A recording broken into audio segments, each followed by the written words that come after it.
Bismillahirrahmanirrahim. Assalamualaikum warahmatullahi wabarakatuh. Nah, kembali lagi teman-teman di Maskur Channel. Dan seperti biasanya ya, di kesempatan kali ini ataupun di sesi ini kita akan membahas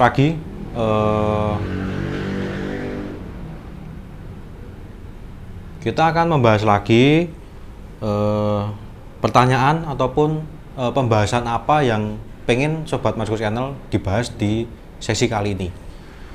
Nah, setelah saya kemarin membaca-baca DM yang sudah masuk di Instagram saya, ini ada sesuatu pertanyaan ataupun pembahasan yang cukup menarik, yaitu tentang kehadiran makhluk halus itu apakah ada sesuatu bau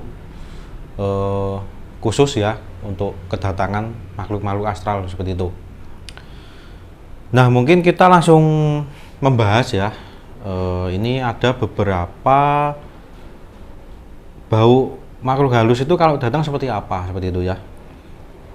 Jadi ini ada jenis bau bertanda makhluk halus ada di sekitarmu, seperti itu. Nah, nanti teman-teman bisa mungkin dicoba ya, nanti kalau ada bau-bau ini itu berarti ada makhluk astral tertentu yang ada di sekitar teman-teman. Nah, langsung saja kita mulai ya. Ini nanti ada sekitar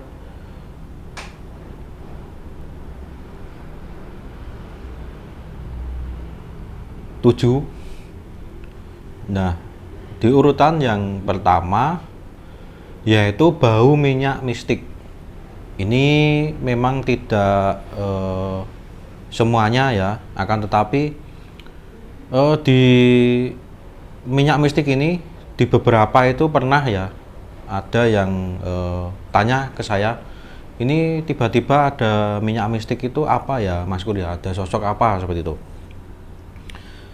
Nah, saat mencium bau minyak mistik dan wewangian sejenisnya, kamu harus segera waspada. Jika bau ini tercium sangat kuat tanpa tahu sumbernya, bisa jadi adalah pertanda adanya hantu poci ya, ataupun hantu pocong yang berada di sekitar kamu. Nah, memang kalau pocong ini ada beberapa bau sebenarnya ya, bukan hanya bau minyak mistik. Yang identik itu ada beberapa, seperti yang kemarin mungkin sudah saya bahas. Kedatangan sosok ini itu bisa seperti kapur barus. Jadi kapur barus itu untuk biasanya kalau ada orang meninggal agar tidak tercium bau gitu, itu dikasih kapur barus. Akan tetapi yang di sini akan kita bahas yaitu bau minyak mistik. Nah, bau minyak mistik ini mungkin teman-teman juga beberapa mungkin ada yang tahu, ada yang belum ya. Jadi minyak mistik ini sebenarnya sesuatu persyaratan untuk melakukan hal spiritual. Jadi ada syarat yang harus ada minyak mistik ini. Kalau untuk pelaku spiritualnya seperti apa, itu mungkin nanti akan kita bahas selanjutnya ya, di konten selanjutnya seperti itu. Nah, tadi ya bau minyak mistik, kabel terbakar ataupun kapur barus itu menandakan ada pocong ya, itu di sekitar teman-teman seperti itu. Kita lanjut yang kedua, yaitu bunga melati. Nah, sudah menjadi rahasia umum bahwa bau melati memang menjadi pertanda munculnya hantu perempuan. Soalnya ini kalau bunga itu identik dengan perempuan atau cewek ya. Jika kamu mencium aroma ini, padahal tidak ada bunga melati di dekat kamu, artinya ada Mbak Kuntilanak atau Mbak Kun di dekat teman-teman. Nah, hantu perempuan ini sedang mendekati teman-teman ya. Jadi kalau di rumah misal tidak ada bunga melati, bahkan tidak ada pohon ya. Biasanya kan kalau tercium melati itu karena ada pohon di rumah seperti itu. Tapi kalau ini tiba-tiba kok ada bunga melati yang tercium sangat kuat, itu ada hantu perempuan ataupun bisa dibilang kuntilanak. Itu ada di sekitar teman-teman. Ini perlu waspada juga. Nah, tadi setelah minyak mistik dan juga bunga melati, di urutan ketiga yaitu bau kemenyan. Bau makhluk halus ini ternyata dikenal menjadi pertanda adanya serangan sihir dari jin. Umumnya bau ini akan muncul ketika seseorang melakukan santet atau guna-guna kepada orang lain. Nah, ini kalau bau kemenyan itu menandakan ada kiriman ya, ada serangan dari orang yang tidak suka kepada kita, lalu mengirimkan santet guna-guna juga itu melalui jin. Karena kenapa? Karena di ritual santet guna-guna itu memang mungkin selain dupa, ini syaratnya harus ada kemenyan. Nah, jadi kalau ada bau kemenyan di sekitar teman-teman, itu berarti sedang ada serangan sihir dari jin, seperti itu. Nah, kita lanjut teman-teman dari bau kemenyan tadi, keempat yaitu bau darah. Salah satu bau yang menjadi pertanda adanya makhluk halus ini sering dikaitkan dengan keberadaan wewe gombel. Ya, hantu wewe gombel sering menunjukkan keberadaannya dengan menebarkan semerbak bau darah yang tak jelas sumbernya. Nah, bau darah ini biasanya bau anjir seperti itu.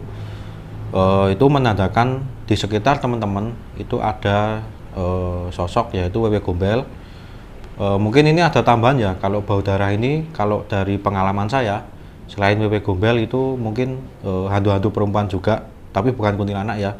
Kalau darah seperti ini bisa selain wewe gombel itu bisa sundel bolong, terus mungkin kalau di Jawa agak jarang ya, tetapi kalau bau darah ini mungkin ada di Kalimantan, itu menandakan adanya kuyang. Seperti itu. Nah, setelah bau darah yang keempat ya, kita lanjut ke yang kelima. Yang kelima ini yaitu bau bangkai. Kemudian bau bangkai pertanda apa? Bukan hanya bau melati, bau bangkai juga menjadi pertanda adanya hantu kuntilanak di sekitarmu. Nah, berarti ada tambahan juga selain tadi bunga melati. Ternyata kuntilanak ini juga memiliki bau khas yang tidak hanya tadi ya melati, ternyata bangkai itu juga melambangkan kalau di sekitar teman-teman ada kuntilanak juga. Nah, mungkin kita lanjut ya teman-teman ya, dari bau bangkai tadi kita di urutan ke-6. Ini juga jarang saya temui tapi juga ada, yaitu bau sawo yang sangat menyengat. Jika kamu tidak punya pohon sawo, tapi ada aromanya yang menyengat, bisa jadi itu adalah pertanda keberadaan jin sejenis hantu sawah. Ya, kalau di sini disebutkan jin yang sejenis memedi sawah ya, atau hantu sawah yang sedang singgah di dekat kamu. Nah, kemungkinan kalau bau sawo ini jarang sekali dijumpai kalau di kota-kota besar ataupun di pusat kota ya. Kalau yang saya temui bau sawo ini biasanya ada di teman-teman yang mempunyai rumah, mungkin belakangnya masih sawah ataupun kiri kanannya itu masih sawah. Itu bau sawo ini pernah saya temui di rumah Sobat Masku Channel yang ternyata di belakangnya itu masih sawah. Nah, karena sawah sendiri itu kalau orang Jawa ya, di kompleks saya ataupun di sekitar rumah saya itu masih menggunakan ritual seperti contohnya yaitu wiwit ya. Wiwit itu seperti akan panen, itu menyediakan ya bisa dibilang bukan sesaji ya, ataupun bukan sajen, ini seperti sedekah bumi yang bertujuan syukuran kepada atau bersyukur kepada alam karena telah memberi kita makanan ataupun telah memberi kita kehidupan, seperti itu. Nah, kita lanjut di urutan ke-7 ataupun di urutan yang terakhir. Ini sangat familiar kalau ini ya teman-teman ya. Bau ini banyak sekali yang mencium, yaitu bau singkong bakar. Ataupun mungkin juga selain singkong ke kentang juga bisa, tapi kebanyakan singkong bakar. Mungkin sebagian dari teman-teman sering sekali mengabaikan keberadaan bau ini. Nah, itu mungkin kalau ada bau ini dihiraukan seperti itu ya.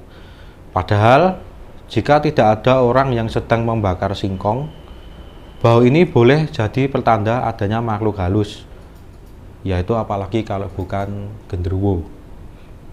Nah, ini buat teman-teman sobat Masku Channel ya, terutama yang cewek ataupun yang perempuan, kalau ada bau singkong ini harus waspada.